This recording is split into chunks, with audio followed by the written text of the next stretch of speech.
آپ کو انشاءاللہ فکر آخرت اور انشاءاللہ بہت کچھ انشاءاللہ سنائیں گے۔ آپ بڑے توجہ کے ساتھ تشریف رکھیے اور انہماک کے ساتھ تشریف رکھیے۔ نعرہ تکبیر، نعرہ تکبیر، علماء اہل حدیث۔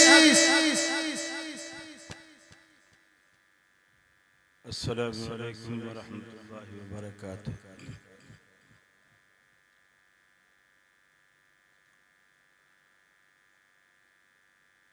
الحمدللہ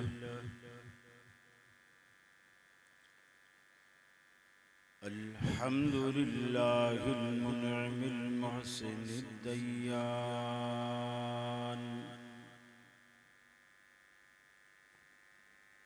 ذی الفضل والجود والإحسان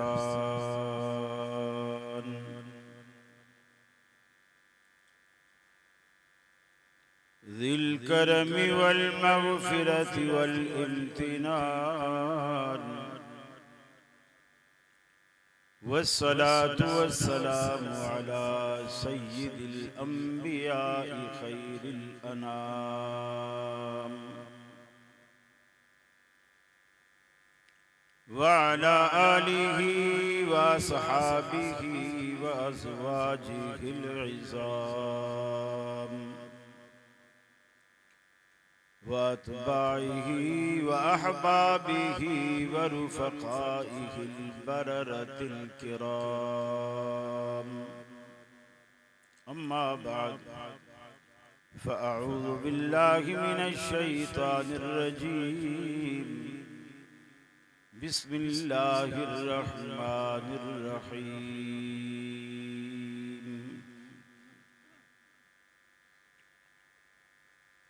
وَإِذْ أَخَذَ اللَّهُ مِيثَاقَ النَّبِيِّينَ لَمَا آتَيْتُكُم مِّن كِتَابٍ وَحِكْمَةٍ ثُمَّ جَاءَكُمْ رَسُولٌ مُصَدِّقٌ لِّمَا مَعَكُمْ لَتُؤْمِنُنَّ بِهِ وَلَتَنصُرُنَّهُ قال أقررتم وأخذتم على ذلكم إسري قالوا أقررنا قال فاشهدوا وأنا معكم من الشاهدين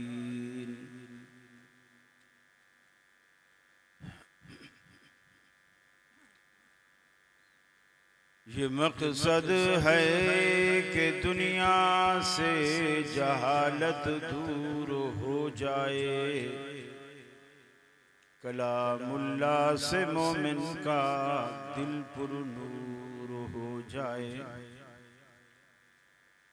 یا الہی جب تک کہ میرے جسم میں جا رہے تجھ پہ صدقے تیرے محبوب پہ قربان رہے، میں رہوں یا نہ رہوں پر دل کی ہے یہ دعا، دین احمد اور عزت قرآن رہے۔ الہی ہم میں پھر وہ صدیق سا ایمان پیدا کر، عمر فاروق سا کوئی جری انسان پیدا کر، رگے تحریک کٹ جائے دم عثمان پیدا کر، علی المرتضی شیر خدا کی آن پیدا کر۔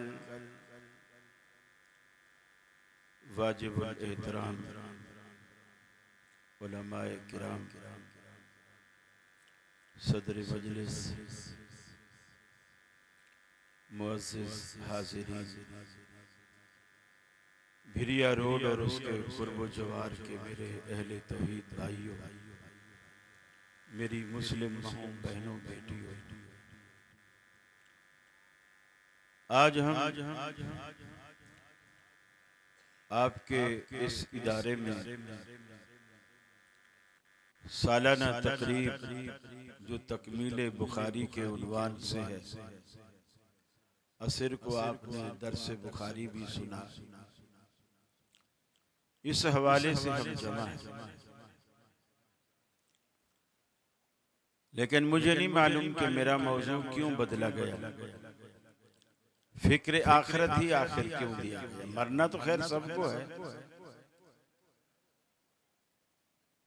لیکن ایک دم میرے موضوع کو حلوہ کر دینا اور مجھ سے پہلے کریلے کھلا دینا، یہ مناسب نہیں۔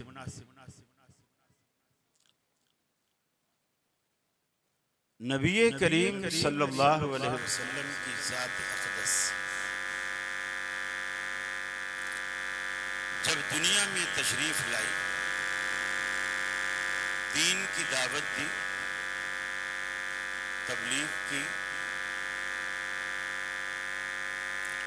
لوگوں نے، کچھ لوگوں جو انگلیوں پر گنے جا سکتے تھے،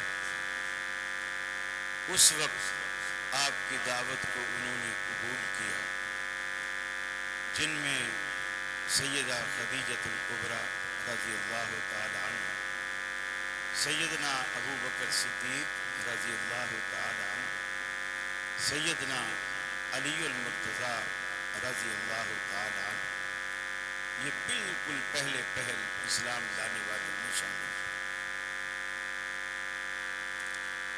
پھر نبی کریم صلی اللہ علیہ وسلم کی دعوت میں آخر ایسی کون سی کڑواہٹ تھی، جبکہ اللہ رب العالمین قرآن میں کہتا ہے کہ اے حبیب، ہم نے آپ کو خلق عظیم کا مالک بنایا، اور آپ نے اپنی نطق رسالت سے فرمایا کہ بعثت لأتمم مکارم الاخلاق، کہ میں اچھے، عمدہ اور اعلیٰ اخلاق کا معلم بنا کر بھیجا گیا ہوں کہ تمہیں اخلاق سکھاؤں۔ ہم کتنے بھی میٹھے ہو جائیں، نبی سے میٹھے تو ہم نہیں ہو سکتے نا، کیا خیال ہے؟ میں بات درست کر رہا ہوں؟ ہم کتنے میٹھے ہو جائیں، نبی سے میٹھے نہیں ہو سکتے۔ پھر نبی مکرم نے آخر ایسی کون سی دعوت دی، کون سی کڑواہٹ پیش کی اپنی تبلیغ میں اور دعوت میں کہ مکہ والوں نے آپ کو نکالنے کا فیصلہ کیا؟ وہ کیا بات؟ آپ اخلاق میں ہم سے اعلیٰ ہیں، ہم آپ کے قدموں کے تلوے کو لگی ہوئی خاک کے برابر بھی ہیں۔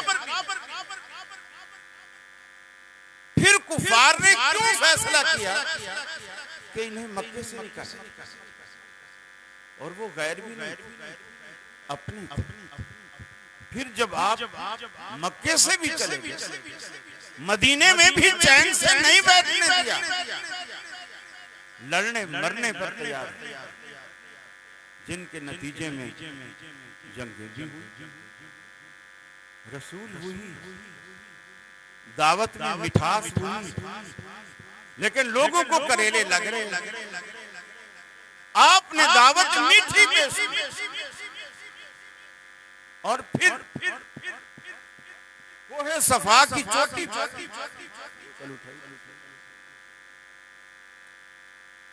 کوہ صفا کی چوٹی پر آپ نے جو لوگوں کو دعوت دی،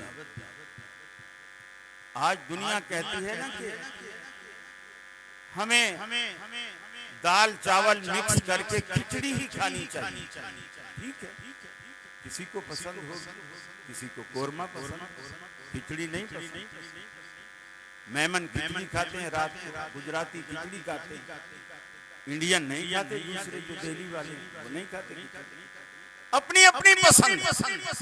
لیکن نبی مکرم نے کوہ صفا کی چوٹی پر کھڑے ہو کر سب سے پہلے دنیا کے عقیدوں کو چھیڑا۔ آپ نے کہا لا الہ الا اللہ، تلوار چلائی آپ نے کہ اس معبود برحق کے سوا جس کو میں معبود مانتا ہوں، باقی سارے باطل اور کوئی معبود کہلانے کا حق نہیں۔ ہمیں لوگ دعوتیں یہ سرکاری مذہب، اپنا چھوڑو نہیں دوسرے کا چھیڑو، یہ سرکاری مذہب، ہم سرکاری لوگ نہیں ہیں۔ اللہ کے حبیب نے سب سے پہلا کام لوگوں کے عقیدوں کو چھوڑا۔ ابراہیم علیہ السلام نے پوچھا ما هذه التماثيل التي انتم لها عاكفون، ارے یہ کیا شبیہیں اٹھائے پھرتے ہو جن کے لیے تم اعتکاف بھی بیٹھتے ہو، سجدے بھی کرتے ہو، عبادت بھی کرتے ہو؟ انہوں نے کہا انا وجدنا آباءنا کذالک یفعلون، ہم نے تو بس اپنے باپ دادا کو دیکھا وہ یہی کچھ کرتے تھے۔ اب دیکھیے ابراہیم علیہ السلام، کوئی لگی لپی اللہ کی قسم کوئی ان میں مداہنت تھی ہی نہیں۔ آپ نے فرمایا انتم وآباؤکم فی ضلال مبین، تم بھی گمراہ ہو، تمہارے باپ دادا بھی گمراہ۔ یہ ہے ابراہیم علیہ السلام کی پیش کردہ توحید۔ اہل حدیثوں، ہم کس توحید کی بات کریں؟ اگر انبیاء سے ہٹ کر ہم توحید پیش کرتے ہیں تو اس توحید کی حیثیت کیا؟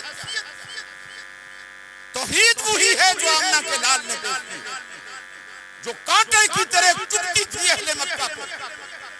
انہوں نے نہیں پیش کیا کہ کچھ آپ ہماری مان لیں، کچھ ہم آپ کی مان لیتے ہیں، مل جل کے رہتے ہیں نا، کچھ آپ نیچے آ جائیں کچھ ہم اوپر آ جاتے ہیں، مل جل کے رہتے ہیں۔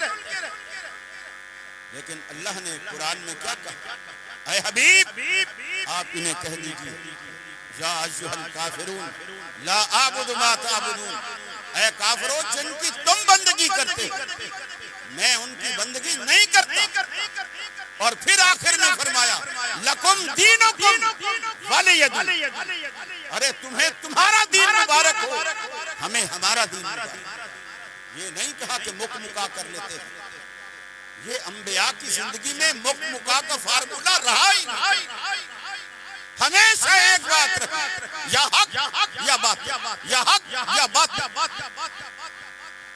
میرے بھائی، جب تک ڈاکٹر کسی کینسر والے مریض کو یہ نہیں بتائے گا کہ تجھے کینسر ہے، تو وہ کینسر سے، اس کی چیزوں سے جو کینسر کو بڑھانے والی ہیں وہ اس سے بچے گا کیسے؟ ڈاکٹر کا فرض ہے اسے بتا کہ تجھے کینسر، تجھے شوگر ہے، آج کے بعد تو نے چائے پھیکی پینی ہے، چینی نہیں کھانی ہے، مٹھائی نہیں کھانی۔ اگر اسے شوگر کا بتاؤ گے ہی نہیں، یہ تو روز جائے گا آدھا پاؤ جلیبی ناشتے میں، عصر کو مغرب کو کھائے گا، ہفتے بعد مر جائے گا۔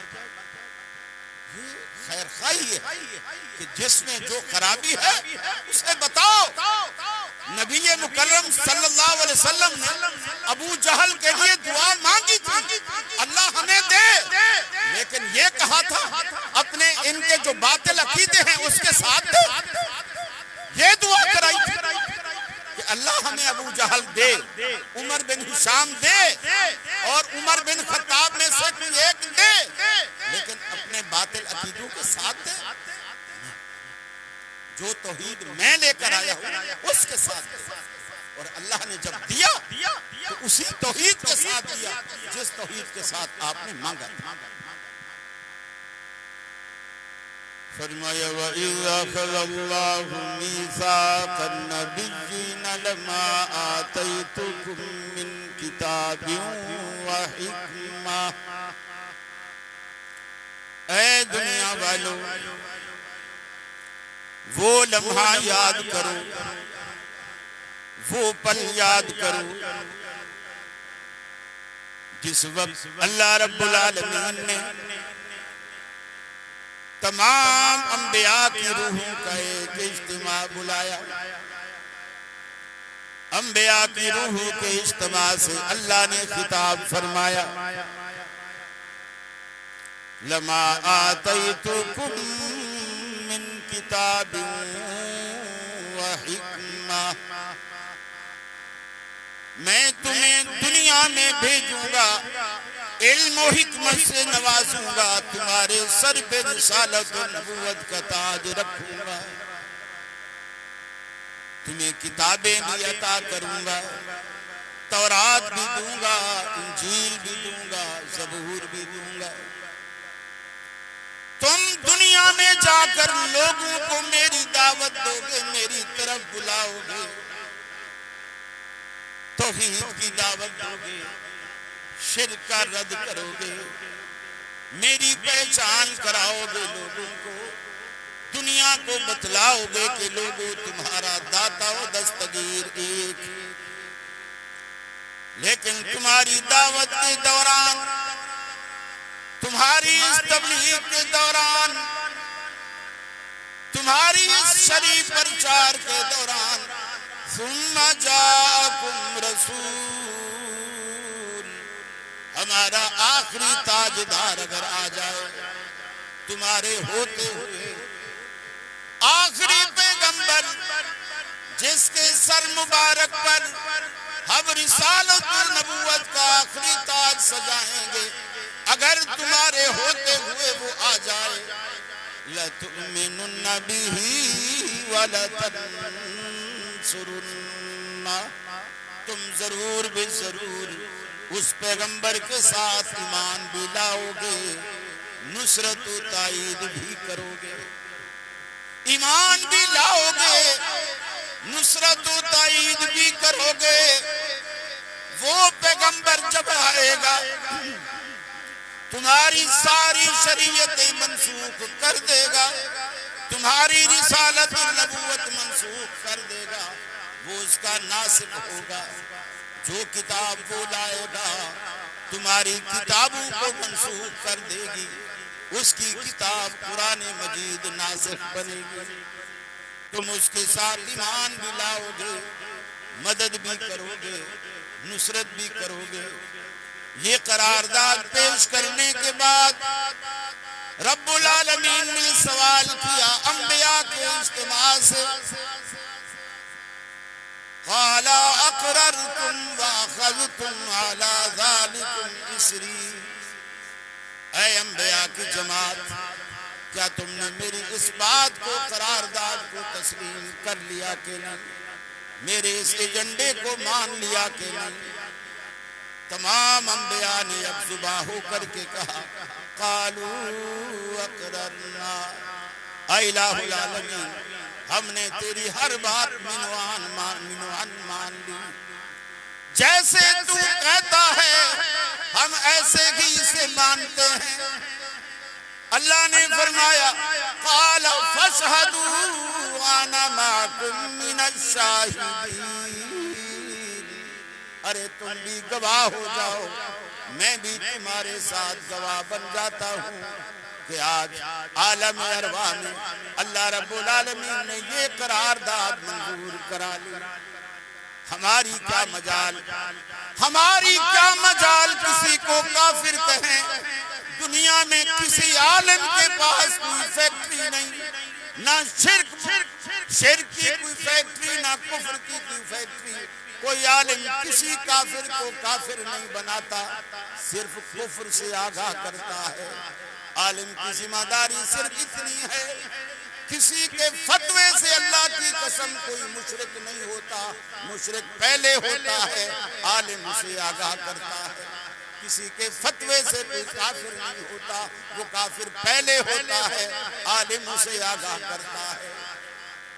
کوئی کسی کو کافر یا مشرک نہیں بناتا۔ محبتیں اتنی دکھائیے جتنی صحابہ کرام دکھایا کرتے تھے۔ صدیق اکبر رضی اللہ تعالی عنہ احد کے میدان سے گھر واپس آئے، بیٹا کفر کی طرف سے لڑتا ہے، باپ اسلام کی طرف سے لڑتا ہے۔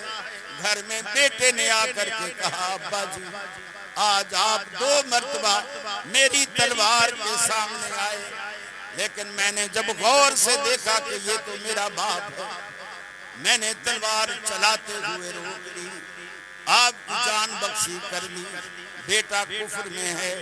صدیق اکبر نے فرمایا اے میرے بیٹے اللہ کی قسم اگر تو میری تلوار کے سامنے ایک مرتبہ بھی آ جاتا میں تیرا سر تن سے جدا کر دیتا. یہ ہے فرق اسلام میں اور کفر میں. یہ رعایت کفر دیا کرتا ہے، اسلام یہ رعایتیں نہیں دیتا. اے بھریا روڈ والوں اپنے عقیدے کو پختہ کیجئے، ایک رب کے آگے جھکنے والے بن جائیے، محمد عربی صلی اللہ علیہ وسلم کی تعلیم کو اپنائیے، آپ کی دعوت کو فروغ دیجئے، اسی طرح دعوت دیجئے جس طرح اللہ کے رسول اللہ کے حبیب نے دعوت دی. وہی سچی دعوت. یہ کبھی ہو ہی نہیں سکتا ہم پیغمبر کی دعوت لا کر کے دنیا کے سامنے پیش کریں، دنیا میں پھولوں کے ہار ڈالے اور نبی کو پتھر مارے. یہ کبھی بھی نہیں ہو سکتا. آج ہم کہیں بھی دعوت دینے جاتے ہیں، لوگ ہمیں مرغ مسلم کھلاتے ہیں، دعوتیں کرتے ہیں، میٹھے کھلاتے ہیں، بچھوے جاتے ہیں، عزتیں دیتے ہیں. اللہ کا حبیب جو اخلاقیات میں سب سے اونچے درجے پر طائف کے میدان میں جاتا ہے، بجائے پھولوں کے لوگ پتھر مارتے ہیں. کس بات کا فرق؟ میرے بھائی کس بات کا فرق ہے؟ وہی حق کا فرق. الحق و مرن. یہ حق کی نشانی یہی ہے کہ حق ہمیشہ کڑوا. لیکن اگر یہ کڑواہٹ کوئی بندہ ایک مرتبہ برداشت کر جائے تو اس کڑواہٹ کو برداشت کرنے کا فائدہ بڑا. دیکھیے کریلے گھروں میں عموماً بچے نہیں کھاتے. جس دن کریلے گھر میں پکے بچے کہتے ہیں امی ہم روٹی نہیں کھاتے، لیکن بڑے کھاتے. لوگوں نے اگانے نہیں چھوڑے ان کی کڑواہٹ کی وجہ سے. اگانے والوں نے اگانے نہیں چھوڑے، بیچنے والوں نے بیچنا نہیں چھوڑا، خریدنے والوں نے خریدنا نہیں چھوڑا، پکانے والوں نے پکانا نہیں چھوڑا، کھانے والوں نے کھانا نہیں چھوڑا. کیوں؟ کڑوا ہے. لیکن حکیم لوگ کہتے ہیں مصفی خون بھی ہے، شوگر کا علاج بھی ہے، دانے دونے جو جسم پہ نکل آتے اس کا علاج بھی ہے، بہت ساری بیماریوں کا علاج ہے. فائدے دیکھ کر لوگ کڑواہٹ کو جو ہے وہ تسلیم کرتے ہیں، برداشت کرتے ہیں. میرے بھائیوں یہی معاملہ حق کڑوا ضرور ہے لیکن آپ اسے برداشت کریں. اگر آپ اس حق کو برداشت کریں گے انشاءاللہ اللہ رب العالمین آپ کو دنیا میں بھی اونچا کرے گا اور آخرت تو انشاءاللہ آپ کا مقدر ہے. اس لیے کہ آخرت حق والوں کا مقدر. اور پھر اللہ نے جس پیغمبر کی ہمیں دعوت دی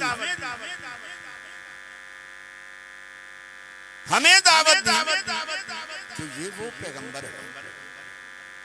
وہ پیغمبر ہے کہ اگر نبی بھی اس کی زندگی میں آ جائے، اس کے ہوتے ہوئے آ جائے، تو وہ بھی جنت میں جانے کے لیے اس آخری پیغمبر کی سنت کی کشتی میں سوار ہونے کے پابند ہے. اللہ کے حبیب نے خود فرمایا، آپ نے فرمایا لو کان موسیٰ حجا ما وسعہ الا اتباعی. اگر موسیٰ علیہ السلام آج زندہ ہو کر آ جائیں اور وہ جنت میں جانے کی خواہش کریں، ما وسعہ الا اتباعی، انہیں بھی جنت میں جانے کے لیے میری پیروی کے سوا کوئی راہ نہیں ملے گا، میری سنت کے در کے سوا کوئی در نظر نہ آئے گا. آپ نے فرمایا والذی نفس محمد بیدہ لو بدا لکم موسیٰ. آج دنیا کس کس کی پیروی کی دعوت دیتی ہے، کس کس کی دعوت دیتی ہے. ہم کسی شخصی دعوت کے قائل نہیں، کسی شخصیت کی کبھی کوئی اہل حدیث دعوت نہیں دے گا. ہم جب بھی دعوت دیں گے اللہ کے قرآن کی، اللہ کے نبی کے فرمان کی. دو دعوتیں آپ نے فرمایا دنیا کو قسم کھا کر کے آپ نے فرمایا لو بدا لکم موسیٰ فاتبعتموہ. اگر موسیٰ موسیٰ علیہ السلام دوبارہ آ جائیں اور تم اس کے پیچھے چل پڑو. حالانکہ موسیٰ علیہ السلام کوئی عام آدمی نہیں، صاحب تورات پیغمبر ہے، اللہ کا لاڈلا پیغمبر ہے، بنی اسرائیل کا پیغمبر ہے. وہ بنی اسرائیل جس کے بارے میں قرآن کہتا ہے یا بنی اسرائیل اذکروا نعمتی التی انعمت علیکم وانی فضلتکم علی العالمین. اے بنی اسرائیلیو، اللہ کی وہ نعمتیں یاد کرو، اللہ نے جو تم پر نعمتوں کی برکھا برسائی. کتنے سالوں تک تمہیں ایک وادی طے میں رکھا، تمہیں من و سلوہ کھلاتا رہا، تمہیں کمانے کی ضرورت نہیں تھی، دکان کھولنے کی ضرورت نہیں تھی. ہم نے دنیا والوں پر تم کو فضیلت دی. اسی قوم کا پیغمبر موسیٰ علیہ السلام جس کے بارے میں اللہ کے حبیب نے ایک موقع پر جب اللہ رب العالمین نے آپ کو یہ نہیں بتلایا تھا کہ اللہ کے حبیب آپ پوری کی پوری کائنات میں سب سے آپ افضل ہیں، جب اللہ کے حبیب کو یہ نہیں بتلایا گیا تھا، آپ نے صحابہ کرام سے کہا خبردار مجھ کو موسیٰ پر فضیلت نہ دیا کرو، اس لیے کہ قیامت والے دن سب سے پہلے میں اٹھوں گا. جب دوسرا نفخہ پھونکا جائے گا قیامت والے دن سب سے پہلے میں اٹھوں گا، لیکن جب میں اٹھوں گا تو دیکھوں گا موسیٰ علیہ السلام اللہ کے عرش کا پایا تھامے کھڑے ہیں، اس لیے مجھے فضیلت نہ دیا کرو. لیکن جب اللہ رب العالمین نے بتا دیا تب آپ نے اعلان فرمایا انا سید ولد آدم ولا فخر. اے دنیا والو، میں پوری کی پوری کائنات میں پوری آدمیت کا، پوری انسانیت کا میں سردار ہوں، اور یہ بات فخر کے طور پر نہیں کہہ رہا، اظہار حقیقت کے طور پر کہہ رہا ہوں. اللہ کے حبیب کو وہ رتبہ منصب دیا. آپ نے کیا فرمایا اگر موسیٰ علیہ السلام دوبارہ آ جائیں فاتبعتموہ، تم سارے موسیٰ علیہ السلام کی پیروی کرنے لگ جاؤ، وَتَرَكْتُمُونِي، اور مجھے چھوڑ دو، لَضَلَلْتُمْ عَنْ سَوَاءِ السَّبِيلِ، تم سیدھے راستے سے بھٹک جاؤ گے، سیدھے راستے سے تم گمراہ ہو جاؤ گے. جب موسیٰ علیہ السلام جو اللہ کا سچا پیغمبر ہے، محمد عربی کے آنے کے بعد اس کی پیروی ہدایت کی بجائے گمراہی کا باعث بن سکتی ہے، نبی مکرم کو چھوڑ کر تو مجھے بتاؤ دنیا میں پھر موسیٰ علیہ السلام سے بڑھ کر کون ایسا امتی ہے جس کی پیروی نبی مکرم کے آنے کے بعد ہدایت کا باعث بنے گی. ابھی نہیں، رات کو گھر میں جا کر سوچئے گا، رات کو گھر میں جا کر تنہائی میں بیٹھ کر سوچئے گا. کسی نے آپ کو دعوت فکر دی تھی، کسی نے آپ کو دعوت فکر دی تھی، اپنے ضمیر سے پوچھئے گا، اس لیے کہ ہر مسلمان کے دل میں اللہ رب العالمین نے ایک مفتی بٹھا رکھا ہے. اسے کورس نہیں کرنا پڑتا، 8 سال مدرسے میں نہیں لگانے پڑتے. ہر مسلمان کے دل میں اللہ نے ایک مفتی بٹھا رکھا ہے جسے ضمیر کا مفتی کہتے ہیں. اللہ کے حبیب اکثر موقعوں پر صحابہ سے کہتے استفتی قلبک، ارے اپنے دل سے فتویٰ لے، تیرے دل میں بھی تو مفتی ہے. بے شمار موقعوں پر ضمیر مسلمان کا شرط ہے کہ بندہ مومن کا ضمیر اس کی صحیح رہے اور صحیح وقت پر اسے صحیح مشورہ دے. آپ دل سے بھی کبھی پوچھیں، آپ دل سے بھی کبھی پوچھیں، سوچا کریں، علماء سے رہنمائی لیا کریں. اور میرے بھائی، نبی مکرم صلی اللہ علیہ وسلم کا دامن یقین مانیے ایسا دامن ہے جس نے بھی تھاما، جس نے بھی تھاما، یہ ایسا دامن ہے جب دوسرا نفخہ پھونکا جائے گا اور دنیا نکلے گی قبروں سے. حدیث میں آتا ہے لوگ قبروں سے ایسے نکلیں گے جیسے برسات کے بعد تھر کے علاقے میں ریگستان میں کھمبیاں نکل، لوگ ایسے نکلیں گے زمین سے اور نکل کر آپ نے فرمایا اللہ نے جو میرے نام رکھے ہیں اس میں ایک نام انا الحاشر، میں جمع کرنے والا ہوں، اکٹھا کرنے والا ہوں۔ اور اس کی وضاحت فرمائی انا الحاشر الذی یحشر الناس علی قدمی یوم القیامہ، ایسا حاشر میں پوری دنیا کے آگے آگے ہوں گا اور پوری دنیا کو اللہ میرے قدموں کے نشانوں پر چلا کر میدان معاشر میں جمع کرے۔ میرے بھائی، آج اہل حدیث کی دعوت یہ ہے، مجھے اہل حدیث نام پر فخر ہے، اس نام کی دعوت دیتے ہوئے مجھے فخر ہے۔ ہمارے منہج میں قرآن و سنت کے علاوہ کوئی چیز تیسری نہیں ہے، اور ہم کہتے ہیں کہ جب قیامت والے دن نبی کے اسوے پر چل کر، آپ کے قدموں کے نشان پر چل کر میدان معاشر میں آؤ گے تو آپ کے پیچھے چلنے کی عادت آج سے کیوں نہیں ڈالتے؟ آپ کے قدموں کے نشانات پر چلنے کی عادت آج سے کیوں نہیں ڈالتے؟ ہاں، آج سے اس عادت کو اپنائیے۔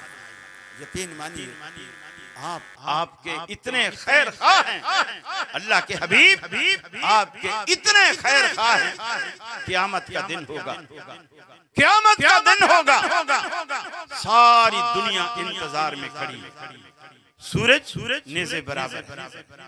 ابھی معاملہ جنت میں جانے یا دوزخ میں جانے کا نہیں ہے، اعمال کے تلنے کا نہیں ہے۔ ابھی پریشانی یہ ہے کہ اللہ تعالیٰ آج اتنا ناراض ہے اپنے بندوں سے کہ وہ حساب ہی نہیں لے رہا۔ دنیا ساری کھڑی ہے، اللہ حساب ہی نہیں لے رہا، اور کسی میں اللہ کی قسم کسی میں مجال نہیں کہ کوئی پوچھ سکے اللہ ان کا حساب کیوں نہیں لیتا، اللہ ان کا حساب کیوں نہیں لیتا؟ یہ تو میرے مرید ہیں، ساری زندگی انہوں نے میرے نام کی 11ویں دی ہے، آپ ان کا حساب کیوں نہیں لیتا؟ اللہ کے رسول فرماتے ہیں پوری دنیا آدم علیہ السلام کے پاس، نوح علیہ السلام کے پاس، دیگر انبیاء کے پاس، حتیٰ کہ آخر میں عیسیٰ علیہ السلام کے پاس آئیں گے اور وہ کہیں گے بھائی ادھر ادھر کیوں مارے پھرتے ہو؟ رسول اللہ صلی اللہ علیہ وسلم کے پاس جاؤ اور وہ اللہ سے سفارش کریں کہ اللہ ان لوگوں کا حساب لے تو کوئی خلاصی ممکن ہے، ورنہ نہیں۔ لوگ اللہ کے رسول کے پاس آئیں، اب اللہ کے رسول فرماتے ہیں، یہ نہیں کہتے میں سینہ تان کر بولوں گا اللہ ان کا حساب کیوں نہیں لیتا؟ یہ تپتی دھوپ میں کھڑے ہیں، پسینے میں شرابور ہیں، ان کا حساب کیوں نہیں لیتا؟ مجال ہے کسی کی جو اللہ کے آگے کیوں کر سکے؟ ایک مرتبہ سیدہ عائشہ صدیقہ رضی اللہ تعالیٰ عنہ نے پوچھا اللہ کے حبیب آپ اکثر نماز میں اور ویسے بھی آپ یہ دعا پڑھتے ہیں اللہم حاسبنی حسابا یسیرا، اللہ میرا حساب آسان کر دے۔ اللہ کے رسول یہ حساب تو حساب ہوتا ہے، یہ آسان حساب کیا ہوتا ہے؟ آسان حساب کیا ہوتا ہے؟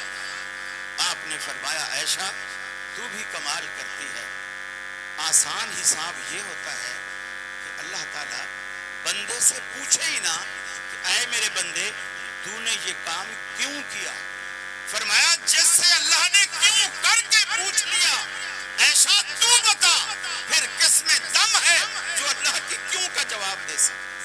پیغمبر بھی تھر تھر کانپتے ہیں، یہ اللہ کی جلالت ہے، اللہ کی قدرت ہے، اللہ کی یہ شان ہے، پیغمبر اس کے آگے کوئی حیثیت نہیں رکھتے۔ اللہ نے خود قرآن میں کہا لو تقول علینا بعض الاقاویل لاخذنا منہ بالیمین ثم لقطعنا منہ الوتین فما منکم من احد عنہ حاجزین۔ اگر ہمارا پیغمبر ہمارے بارے میں کوئی ایسی بات کہہ دے جو ہم نے نہ کہی ہو اور پیغمبر کہے اللہ نے کہی ہے، اللہ نے نہ کہی ہو پیغمبر کہے اللہ نے کہی ہے، ہم پیغمبر کو دائیں سے پکڑ لیں اور پھر اس کی رگ حیات کاٹ دیں، پیغمبر کو ذبح کر دیں، تم میں سے کوئی مجھ سے پوچھنے والا نہیں۔ اسے کہتے ہیں رب، یہ ہے رب۔ اللہ کے حبیب فرماتے ہیں جب پوری کائنات میرے پاس آئے فرمایا میں سر سجدے میں ڈالا، سر سجدے میں ڈالوں گا اور اللہ رب العالمین سے دعا کروں گا۔ فرمایا وہ دعائیں اب مجھے یاد نہیں ہیں، قیامت والے دن اللہ میری زبان پہ جاری کرے، اللہ میری زبان پہ جاری کرے۔ فرمایا میں دعائیں کرتا رہوں گا، کرتا رہوں گا، کرتا رہوں گا۔ اللہ رب العالمین کی رحمت کے سمندر میں ایک تلاطم برپا ہوگا، ایک جوش آئے گا۔ اللہ کی رحمت کے سمندر میں اللہ کو ترس آئے گا۔ جب اللہ رب العالمین کو ترس آئے گا، اللہ رب العالمین اپنے محبوب سے کہے گا ارفع رأسک یا محمد صلی اللہ علیہ وسلم، محبوبم اپنا سر اٹھائیے، اپنا سر اٹھائیے۔ آپ کی دعاؤں نے، آپ کی التجاؤں نے، آپ کے سجدے نے میری مغفرت کے سمندر میں ایک ہلچل مچا دی ہے۔ ارفع رأسک یا محمد صلی اللہ علیہ وسلم، اپنا سر اٹھائیے، دامن پھیلائیے، جھولیاں بھر دی جائیں گی۔ سل توتا مانگیے نوازا جائے گا، ہاتھ اٹھائیے آپ کی مرادیں پوری کی جائیں گی، دامن پھیلائیے جھولیاں بھر دی جائیں گی۔ آج جتنا مانگ سکتے ہو مانگ ڈالیے، اس لیے کہ پوری کی پوری کائنات میں آج آپ سے بہتر مانگنے والا کوئی نہیں اور مجھ سے بہتر دینے والا کوئی نہیں۔ آج ہماری یہی دعوت ہے، اے مسلمانوں، اللہ کی توحید کو دل میں اپنا لو، شرک سے نفرت کرو، بدعت سے نفرت کرو، کفر سے نفرت کرو، محمد عربی سے محبت کرو، آپ کا دامن تھام لو۔ یقین مانیے دنیا سے لے کر آخرت تک جو بھی نبی کا دامن تھامے گا اس کا بیڑا پار ہے۔ اللہ نے جنت کے 8 دروازوں میں سے ایک دروازہ بھی ایسا نہیں بنایا جو محمد عربی کی دستک کے بغیر کھل جائے۔ سارے دروازے محمد عربی کی دستک سے کھلیں گے۔ آپ کے نقش قدم پر چلو، جب وہ دروازہ کھلے گا آپ اندر داخل ہوں گے انشاءاللہ۔ انشاءاللہ آپ بھی ان کے پیچھے پیچھے داخل ہوں گے۔ اللہ سے دعا ہے اللہ رب العالمین مجھے بھی اور آپ کو بھی حق پر عمل کرنے کی توفیق عطا فرمائے۔ وآخر دعوانا ان الحمدللہ رب العالمین۔ آپ نے مجھے برداشت کیا، اتنی دیر سے توجہ